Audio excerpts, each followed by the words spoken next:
Hello everybody, how are we doing today? Hope y'all are doing good. So today we are going to do a 2-year review on GP Transco. But before I get into that, there's something else I gotta do.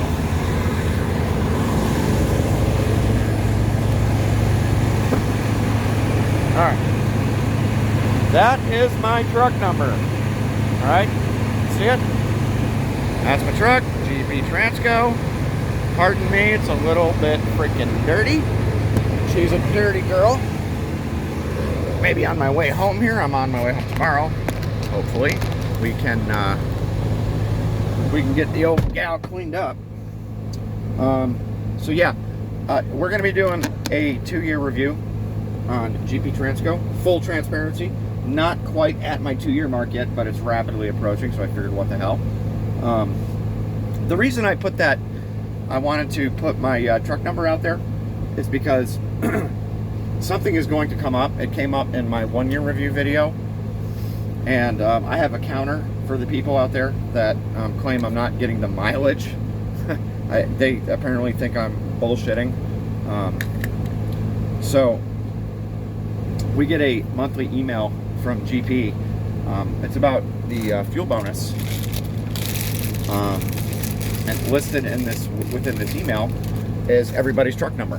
Okay, no names, but everybody's truck number is listed right on there, and you can see how many miles they ran for the month and their fuel economy. Okay, last month I ran 14,000. I don't know what it is exactly. It's over 14,000. All right, yeah, as a solo driver, all by my lonesome. Granted, I did have my wife with me, who does assist me. She handles a lot of the other nonsense, so that I can focus predominantly on driving. I have little doubt that that's in part why we managed a stellar month like that. But it's 3,500 mile a week average for the month of July. This month I ran solo without her, and I missed a couple days of the month. What did I get going? I think I got going on the 3rd. Yeah, I think I got going on the 3rd. And now you can not believe me if you like, but I reset this trip at the start of every month so that I can, hopefully you can see that, so that I can calculate my fuel economy and track my monthly miles. I reset that trip every day, so that I can see what I'm doing every day. And of course, up here at the top is all this information here. You can choose to not believe that. I mean, there's people out there that are still going to probably make those claims. Oh, I don't, it's not what I heard, or oh, I used to work there and I never got that. Well, good for you. I am getting great miles. So that's not really what I want to discuss in this video. But before I move on, and going back, I don't know how to do it. I'm not real tech savvy. My freaking kids have to show me half the time how to use a damn smartphone. I'm a freaking truck driver, okay? I'm not a tech person. How I even managed to figure out how to do this stuff is, I'm proud of myself. Give myself a little pat on the back there. The old man is coming out of his cave, trying to learn all this new shit. Anyways, if I can't get it into the video, or if my wife could probably splice it in. If I can't do that, I'm just gonna start posting that email. I will highlight my truck number as I shown what my truck number is. I will highlight it so that you can see. And that's the answer to that mileage question. I don't really want to be posting up my freaking paychecks, because as far as I'm concerned, what I make is not really anybody's business. But if you look at what they're starting at, now I don't even know anymore. Okay, I did it. I told what they were starting at a year ago in my 1-year video. It could be higher. You'd have to go to their website and check. If you want the particulars of as a new driver, what the starting pay is, what the detention is, all that stuff is on their website. Or you could go watch my 1-year video where I talk about a lot of that stuff. The point of this video is, I don't see a lot of 2-year reviews, or even, I don't think I've ever seen like a 5-year review. They're probably out there.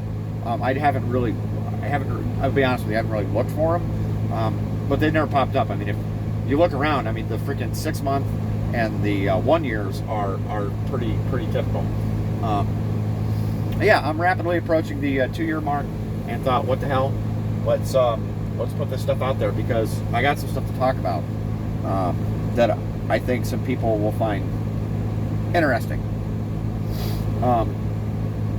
Between the time I did that 1-year review and now, I have experienced a lot of personal challenges, and a couple of work-related challenges, and I want to talk about what my experience has been with how GP has treated me and how they've helped me handle these things, because it's important. The first thing was I had a death in the family, lost mom. Wasn't unexpected, but it was still a blow. And then a little bit down the line, some stuff came to a head between me and my wife. That has since been resolved. We are still together, and we are still trucking right along. But for a couple months there, man, me and her, we had a lot of stuff to work out, and it was very difficult for us to do so with, this OTR life, right? I mean, I'm away a lot, okay? And it makes dealing with problems at home, the problems can seem sometimes insurmountable, when you're just not there. GP worked throughout all of it. When I needed to take time off, I didn't get any static for it, for sure. In fact, my driver manager at the time, Boris, said something to me then that has stuck with me to this day. When I went to him and I'm like, man, I'm really sorry, but I kind of need to go home. And he's like, what are you sorry for, man? He's like, I know what's going on in your life. He's like, Steve, listen. And he's like, I speak for the company when I freaking say this. Okay, we would much rather have Steve at 100% than you coming out here at 50 or 70%. Okay, mentally, I'm talking about here. And have something bad happen. We don't want that. You don't want that. You need time off. Take the fucking time off. Go handle what you got to handle. It's okay. That's pretty freaking huge to me. That stuff there is, and it wasn't just going home. There was times where I couldn't drive. All right, I'll be honest with you. I always communicated. All right, if I was on a load, I did the load. All right, and was on time. All right, but there was a couple of cases where I freaking rolled my butt out of bed after being asleep for maybe an hour to call Boris as soon as he got in and be like, man, I cannot run today. And explain to him I was up all night long on the phone arguing and fighting, and my head is not in the game. I'm sorry. Making those phone calls sucks. No driver wants to, that I know of, wants to do that shit. But if it's unsafe, if you are too stressed out to be doing a job that can only add to that stress, and we've all got our breaking points, okay? You need to know that as a driver. If you are so stressed out that you don't think you can be safe, or you might be a danger to other people or even yourself, park the fucking thing, right? That's part of being a good driver too, is knowing when not to drive. All right, so that's the personal stuff. Felt really great overall about how GP was willing to, they understood, and we're okay with it. That's huge. Now, onto the work-related stuff. So I talked about Boris. I mentioned Boris there. Up until that point, he'd been by a wide margin the best fleet manager I'd ever had. Real consistent. We got along personally well. He was a former driver too, so he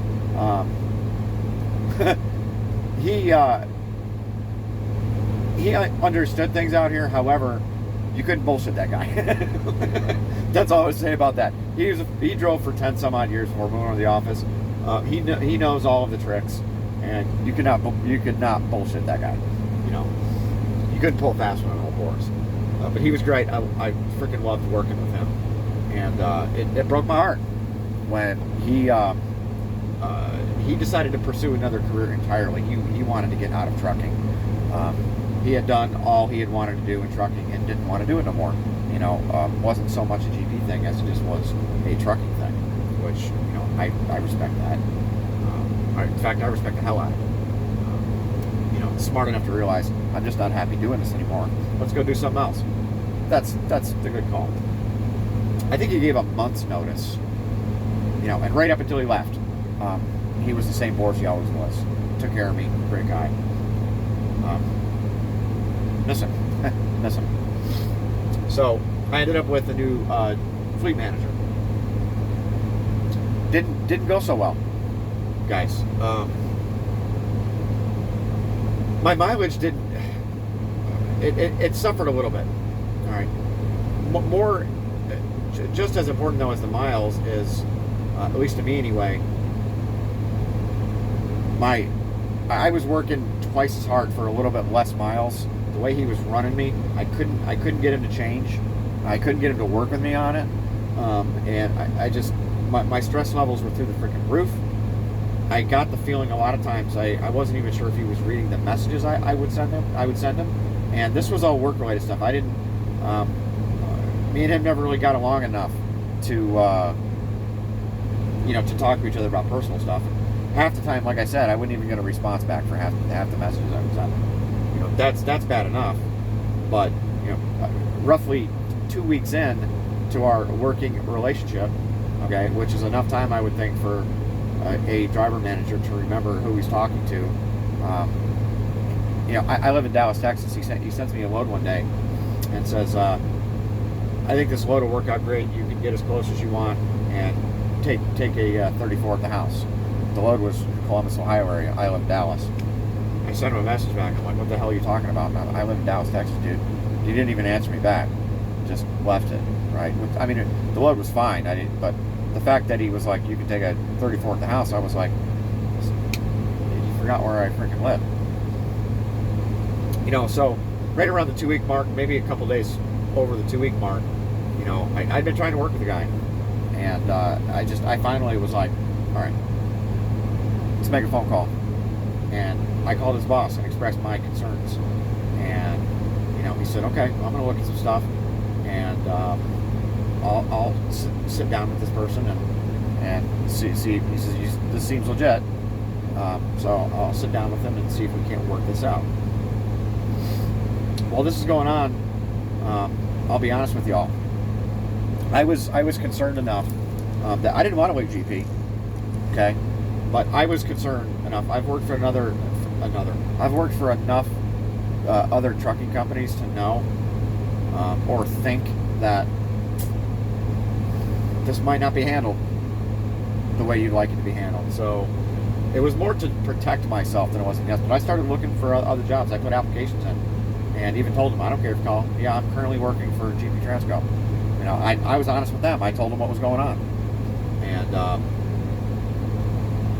my driver manager's boss, you know, because he got wind of it actually, you know, because one of the companies I applied to really wanted to hire me and called GP almost immediately after they ran my DAC, and you know, looked at my history and stuff, and you know, I spoke to them on the phone for probably 45 minutes to an hour, you know, real small outfit, but they called GP almost immediately, and you know, he called me and was like, you know, hopefully you're not really thinking of leaving GP.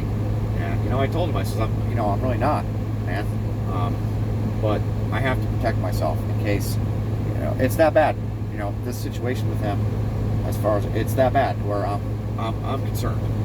And he's like, okay, you know, I've sat down with him and I've gone over things with him, and he says, well, let me know how it's going. Keep me updated, you know. And I'm like, okay, you know, we'll see how it goes. I give the guy another couple weeks, and you know, if my mileage had been suffering any worse than it was, I wouldn't have even gone on as long as I did. Okay, but my mileage didn't suffer that much. It suffered some, okay, but it didn't suffer that much. But not to toot my own horn or anything, but I'm out here to make money, and I'm going to make money if I can. You know what I mean? But that is so. My mileage didn't suffer because I did what I had to do to get my freaking miles, and I'm going to leave it at that. So another couple of weeks go by, and then something else happened that I threw up my hands and gave up at that point and couldn't take it anymore. You know, I delivered a load at 0700, and I did that deliberately. I could have been there earlier, okay, but I didn't have a load stacked behind me. So I didn't see the point in getting to this place that I knew was going to unload me in under an hour and then sit there for nothing to wait for my driver manager to come in before he even starts looking for a load. My clock's running. I figured, boom, I'll get here at 0700 and I'll let him know right then, and I'll communicate, and he can start looking for a load immediately, and et cetera, et cetera. Get there at 0700, everything goes just as I expected, and as soon as I checked in, I sent him a message. Hey man, I'm checking in. This place is really fast. We know that. We're in and out of here enough to know. They'll probably have me done before 8 a.m., which they did. And I sent him a message then as well. I am now unloaded. Okay, pulled my truck around back. I'm sitting there waiting for a load. 9 o'clock rolls around. I'm like, you know, what the heck? You know, I sent him a message. Didn't hear anything. 10 o'clock, I'm like, hey man, what's going on here? All right, you know, it's been a couple hours now. Let's go. I get, you know, oh, I can't, you know, shit's not good right now. I can't find anything. I'm really working hard, and blah, blah, blah. And I'm like, okay, you know, whatever. 11 o'clock, I sent him a message. I'm like, look, man, I'll go to Iowa. I'm within 100 miles of, I'll go to Iowa, all right? We have dedicated freight out of there that runs every day. If they don't have anything ready today, it won't really matter, all right? You know, I drove, I don't know what the hell it was, 450 miles. I think I already had in by the time I got to that delivery at 0700. So I didn't have a heck of a lot of time left. Enough to go somewhere else and do a pickup, for sure. But I didn't want to be dicking around anymore. All right, I want to get started on the next load. Or just let me fucking shut down and we'll start over tomorrow. You know, one or the other, but don't, you know, freaking leave me hanging like this. And I told them, why don't I just deadhead to Algona? If they don't have it ready today, maybe, you know, they'll probably have it ready tomorrow. I can break right there. It'll be fine. Didn't hear anything. Another freaking hour goes by, and that was it. I was like, that's it. I called his boss. I said, I told him what was going on. You know, I heard some clicking and clacking on the computer, and he's like, you got to be kidding me. And he's like, you even told him? I said, yeah. I was like, why don't we just go to Algona? He's like, yes. He's like, go there immediately. He says, I'm almost positive. He says, I haven't looked yet. I'm going to go deal with this. He says, go to Algona and just shut down. I says, all right. Get off the phone with him. You know, I'm driving for 15 minutes and I get a load come through. And, you know, I pull over quick. I look at it. It's even ready now, 1300. It's the best load probably that I had the entire time that I freaking worked with this guy. You know, and I had to tell him where to go to get it, for crying out loud, and then call his boss to go get it. 1,300 mile load plus the 100 mile deadhead, right? Good load. This guy's boss did not screw around. And he looked at, that was the final straw. And the very next day, I ended up with who I didn't think it would be possible to do better than Boris. But my man Rocky is the best driver manager in the universe! He's that good, guys. I can't say enough good things about Rocky. Not his real name, okay, just to put it out there. That's his nickname. And it's not for the reasons y'all are probably thinking right now, but I'm not going to get too much into the man's personal information. Rocky is all you need to know. Couldn't be happier. My mileage has never been higher. My stress levels have never been lower. And one of the first things the guy told me was he looks at his drivers as freaking family. And that's how he makes me feel. So it's not bullshit. And I'll be honest with you, I view him that way at this point. We've talked about enough personal stuff along with working together, and holy crap, man. Talk about a load off of my mind. And I'm getting the miles I should get. I'm getting paid what I should. The man is awesome. Okay, Rocky, I got nothing but love for you, man. Nothing but love for you. And God bless you, sir, for what you do. It is appreciated more than I could ever express in words. All right, that can be hard sometimes with work-related stuff, like what happened. Something happened the other day, and you know, things had to be said. It wasn't on you, but things had to be said. But I got nothing but love. I got nothing but love for you, brother. So yeah. The point being, though, okay, as far as the company goes, holy crap, you couldn't ask for, you know, that particular problem to be resolved in any fashion better than that. I mean, that, holy crap, that's a stellar outcome, phenomenal. You know, granted, it might have been 5 weeks that it finally took. Although, I wanted to give this person, you know, every chance that I could, and I have a clear conscience about that. I feel like I did everything within my power as a driver to try and work with that guy. It just didn't work, and GP saw that, and GP sure fixed that freaking problem. Now, I gotta say, out of all of the complaints, hopefully that's not too loud for you guys. It's hot as hell in Arkansas today. I'm idling my truck a little bit. It's the end of the month. I got my fuel economy's high. I'm treating myself to a little extra AC. I totally brain fart. Forgot what the hell I was freaking saying. Oh yeah. Out of all of the complaints and the problems that I hear from other drivers, and it's like at all companies, and I've heard this from some of my fellow GP drivers as well. They're having problems with that driver manager. Either they're not getting the miles they think they should, they're not being run the way they think they should be run, and they're just having problems. It's by far one of the biggest issues. You know, it's important, man. You can't, you know, as a company driver, you can't do your job without that driver manager, fleet manager, dispatcher, whatever you want to call them. You can't. That's where your loads come from. That's your liaison between yourself and the company. That's your go-to person. You know, as a company driver, you got a problem, you know, you're calling that person first. And they're the ones that should be helping you. And if they're not, well, they're not a good one, right? So, but yeah, and I hear it all the damn time. All the damn time. And the only thing I'll say about this is you have to communicate. You have to freaking communicate, guys. You can't let frustration build until you have a meltdown. Now, there's nothing wrong with having meltdowns, because I'll be honest with you, at the end there, that final straw that I had with my bad driver manager experience, I had a meltdown. I flat out told the guy, you know, and said some things I probably shouldn't have said, but you have to communicate your problems as professionally as you can and as early as you can. Nip it in the bud, man. Don't wait too long. Don't wait till you're so frustrated you can't help but have a meltdown. Get it out there. Let them know, hey, we're having problems here. Can we do something about it? You got to talk to them. You got to talk to both who you're dealing with, your fleet manager, and their boss, the company. You got to communicate. I feel like GP went, dude, I can't even say enough good things about how that was handled. I just can't. I can't imagine a better outcome. You know, how freaking great is that, right? Say it again, Rocky. I love you, buddy. I love you. Support, guys. It's important.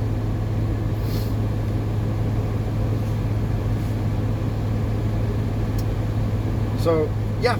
So, in addition to the great pay, in addition to the best attention policy for any company I've ever worked for, and that I've heard of as a company driver,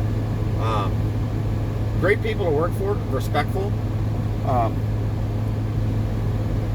If you're a good driver, okay, if you're a decent driver, don't need to be babysat, can manage your own clock, and run your loads with minimal input from the company, okay, you can get up on time, you can be on time for your pickups and deliveries, in general, just manage your shed.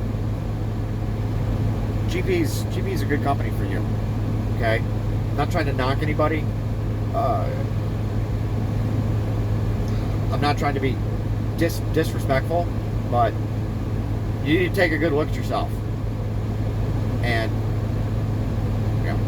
are you, if you're a slob of a driver, okay, if you can't wear clean clothes and take care of yourself and wear appropriate work attire when doing work things, probably don't come here. Okay, for sure, if you can't be on time for your shed, don't come here. Man, these flies. Can't even roll my window down a little bit.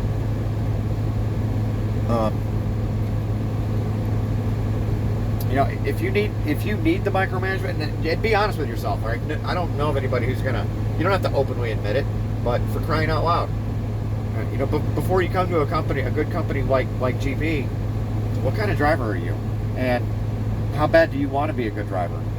Okay, you gotta put effort in. You can't just wing it and think you're gonna get 3,000 miles every week and everything's gonna be great. You're gonna get paid awesome. You gotta work for it, man. But if you're that driver, all right, you want 3,000 miles a week and can do it safely, you probably get it. Probably get it. Yeah. I think I feel better. I think I feel better about working for GP now at the 2-year mark, more so than I did at the 1-year mark. Not because I haven't had any problems, but because the problems I have had have been resolved to above my satisfaction. And that's huge. You're going to have problems. I don't know of the perfect carrier. If they're out there, I'd like somebody to bring it up. I think not enough good carriers get the credit that they deserve. And the negative people that show up to claim that, people that are talking about these good, oh, I don't believe you, or oh, I heard from such and such, and blah, blah, blah. I don't even want to get into that because it just aggravates the ever-loving shit out of me when people do that. All right, so yeah, I'm gonna post up that stuff. I'll put pictures of that email. You can look up my truck number. If you're gonna question this guy's and my integrity about work, okay, I'll freaking prove it, okay? Because I'm tired of people running their mouths and being douchebags about stuff like that.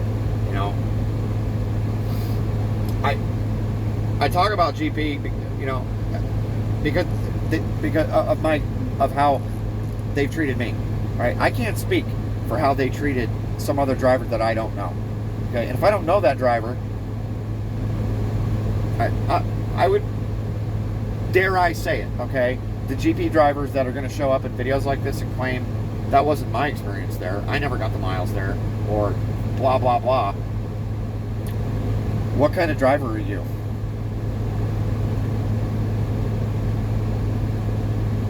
That's what I would say to that person. If you're going to disbelieve me just to believe somebody else that you don't know, I mean, how much sense does that make? Believe who you like. All right. I hate to go off tangent here, but I know this shit is going to come up, and that negativity just drives me nuts. When I'm trying to do something positive and put something positive out there, and negative people show up to. Sometimes I think they just do it because they don't like positivity, and they want to just try and drag it down. I hate that. So GP is a positive place to work, man. So if you're a negative person, probably don't come to GP, right? I'm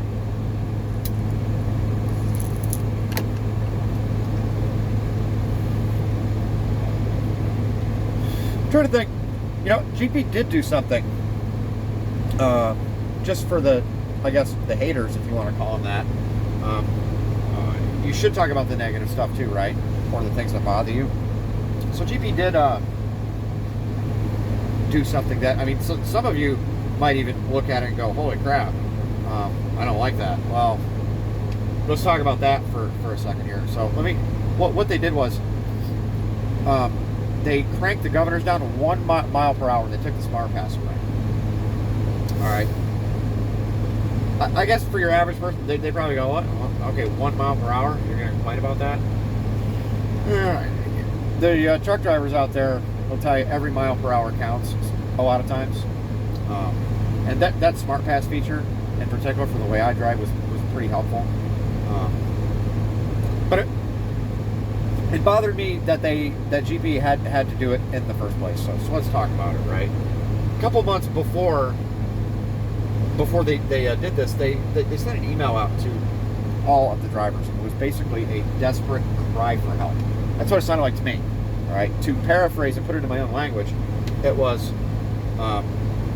guys, this cost of fuel, this overhead is it's skyrocketing. We would really appreciate you guys helping us out. We want to be able to continue to pay our employees the way they deserve to be paid and remain profitable. Okay. If you could just set your crews a mile per hour slower than what you typically run, you know, if everybody does this, hopefully, you know, we can not have to take things any further, and we can try and save a little bit of money. A couple months later, all right, not enough people gave a shit enough to do, or had the experience to get some kind of acceptable fuel economy. You know, I know this, talking about that email with everybody's truck number and their mileage and their fuel economy posted on there, that I'm going to put up so that people can see.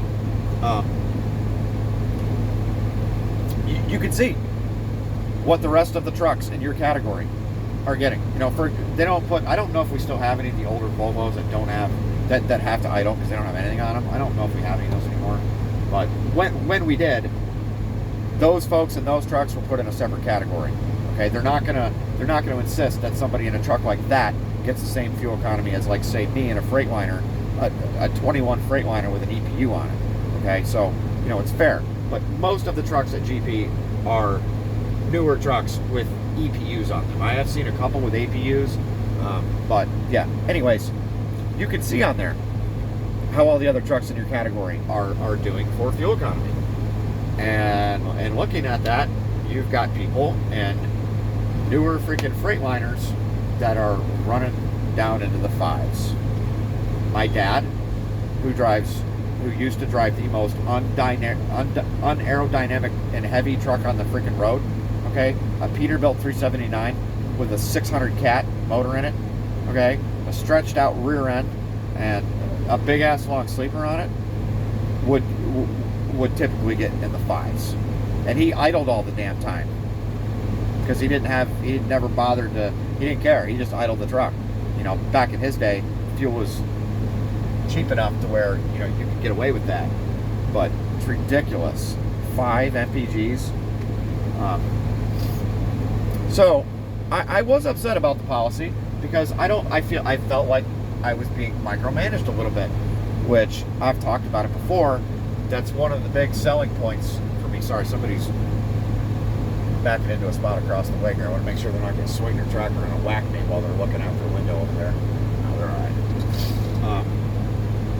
One of the big selling points for GP Transco is that lack of micromanagement.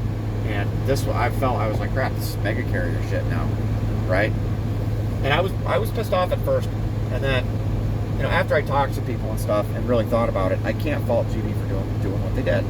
All right, I don't pay for the fuel. None of the company drivers do. You don't pay for it. You know, if you're abusing it, if you're running a tractor that you should be, dude, I lived in my truck when I was going through that crap with my freaking wife. Okay, and I live in Texas where 100-degree days are the norm. All right, and I was living in my truck. So, you know, I took a week off and was living in my truck, not moving at all. My fuel economy suffered. Did not run down into the freaking fives. That's outrageous. It's outrageous. So, yeah, I don't like it because I get pretty good fuel economy. All right, last month I got a 7.7 for the month. I was 72nd in line. The top guy was in the 9s. I think it was 9.1. Yeah. 9. You people that are getting 5. 9. That's what the top person got. Now, granted, some stuff might have happened. That driver might have gotten a few really light loads or something. But even this month, I had one load that was under 26,000 pounds. One. The rest were 40,000 usually, typically, or over. All right, and I 8.1. You can get good fuel economy with heavy loads. It's all about how you drive. All right. But yeah, I didn't really like it. Still don't. But can I fault GP? And really thinking about it, I can't. I kind of can't. Well, I did suggest to them that, you know, since they do monitor the fuel economy, how about applying that type of stuff to the people that freaking need it the most? All right, I'll be honest with you, and I'm not trying to single anybody out, but dude, let's talk about it, okay? 5 freaking MPGs. If I own this company, all right, and I handed you a 20 or a 21 or a 22 Freightliner, all right, with an EPU on it, and you're running general freight, and you can't do better than 5, I'd be having a discussion with you at the very least, okay? And I'd have to see some improvement, or else, I'm sorry, that's an abuse. That's an abuse of the fuel. Hell, that's an abuse of the equipment, right? Because you've got to be idling that thing. That's what it almost has to be. You have got to be idling that thing 24/7 to get down into the 5s. It's the only way that I can see it. So I went really off tangent. This was supposed to be a review, and now I'm running off the mouth about all this stuff. But that might be another concern. So I'm not really concerned that GP instituted this policy, because I understand it. I get it. I don't pay for the fuel. Okay, I get it. I look at it, and not enough of your drivers. I'm sorry, GP. Not enough of your drivers listened to you and did something to try and do better, and that's a shame. Which leads me to another concern that I have with GP. So I talked about the good stuff. This is some of the stuff that's not so good. You know, I recently heard that they're lowering the experience rate, at least on a case-by-case basis. It used to be a year period. They wouldn't even look at you if you didn't have a year. Now, from what I understand, they'll look at people with 6 months. I think this is a mistake. Just to put that into perspective, a 6-month driver could potentially get their license in the early spring and might never have driven in the freaking snow. That's not an experienced driver. Me personally, if you wanna, you're welcome in the comments to claim you're a 1-year driver and you've seen and done it all and blah blah blah. I don't buy it. I can only go off of my own experience. I know I didn't really settle into the OTR, into the you know, in a job as an OTR driver. I think right around the 2-year mark, and probably not until I was closer to 3. You know, did I really feel like I'd seen a lot of shit and felt comfortable. Okay, you know, which isn't to suggest I'm cocky. I still get nervous about certain things. You know, if you drive one of these things and certain things don't make you a little uneasy, you need to stop driving one of these things, because you're a little too you're overconfident. Okay, but even a year experience to me, it's not my company, so I don't make those decisions. But looking at that fuel economy, so you're already having a problem with the drivers that you do have, that are either too inexperienced to get good fuel economy, or they just don't care. I don't know which one it is, but I think that's a mistake, and I'll be honest with you, that's concerning to me, okay? Because the last thing I want to see happen, you know, the reason a lot of these companies institute the rules they do is because of the drivers, okay? If the drivers won't police themselves, well, the company's going to do it, okay?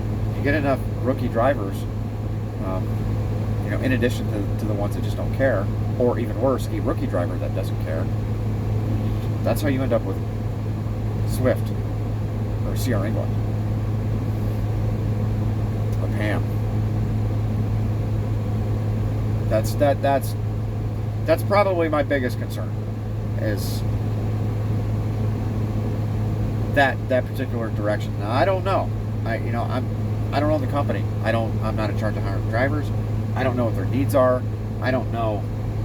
I know GP has a pretty good retention rate, but they are still growing.